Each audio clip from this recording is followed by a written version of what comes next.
ଚିର ରହସ୍ୟମୟ ଶ୍ରୀ ଜଗନ୍ନାଥ। ବିପୁଳ ପୃଥିବୀର ନିରବଧି ପ୍ରବହମାନ କାଳସ୍ରୋତରେ ଚିର ରହସ୍ୟମୟ ଦେବତା ଶ୍ରୀ ଜଗନ୍ନାଥ। ସର୍ବ ରହସ୍ୟର ଆଧାରଶୀଳା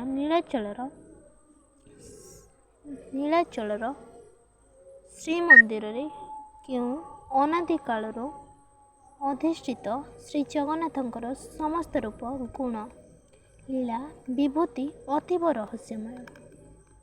ସେ ଅନନ୍ତ କୋଟି ବିଶ୍ୱବ୍ରହ୍ମାଣ୍ଡ ସୃଷ୍ଟି ସ୍ଥିତି ପ୍ରଳୟର ସର୍ବକାରଣର କାରଣ। ସେ ପୂର୍ଣ୍ଣ ବ୍ରହ୍ମ ପୁରୁଷୋତ୍ତମ ଶୂନ୍ୟ ବ୍ରହ୍ମ ନିରାକାର। ସେ ପୁଣି ଦାରୁ ବ୍ରହ୍ମ ସାକାର। ସେ ଭାବାତୀତ ପୁଣି ଭାବଗ୍ରାହୀ। ସେ ରୂପାତୀତ ପୁଣି ରୂପମୟ। ସେ ଗୁପ୍ତ ସୁପ୍ତ ପୁଣି ମୁକ୍ତ ବ୍ୟକ୍ତ। ସେ ସଂକ୍ଷିପ୍ତ ପୁଣି ବିକ୍ଷିପ୍ତ, ନିର୍ଗୁଣ ପୁଣି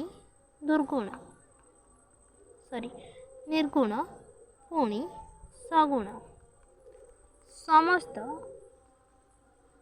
ସମସ୍ତ ସୃଷ୍ଟି ରହସ୍ୟକୁ ଗର୍ଭାଗତ କରି ସେ ସର୍ବରହସ୍ୟର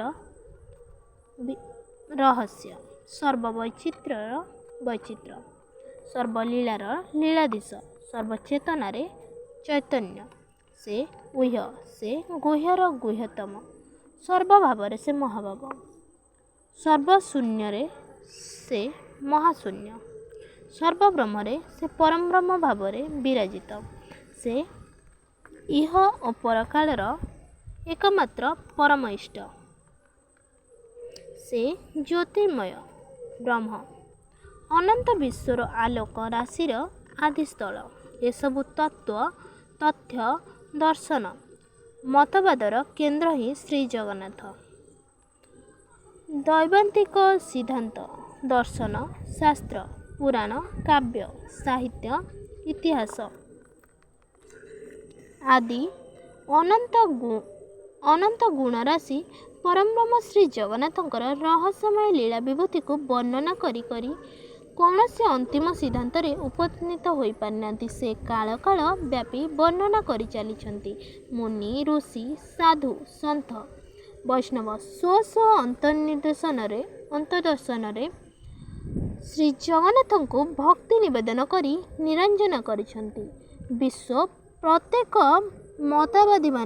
ମତବାଦୀମାନେ ତାଙ୍କୁ ସ୍ୱକୀୟ ନାନାଦି ମତବାଦରେ ପରିତର୍କଣା କରିଛନ୍ତି, ହେଲେ ସେ ସବୁରେ ମୌଳିକ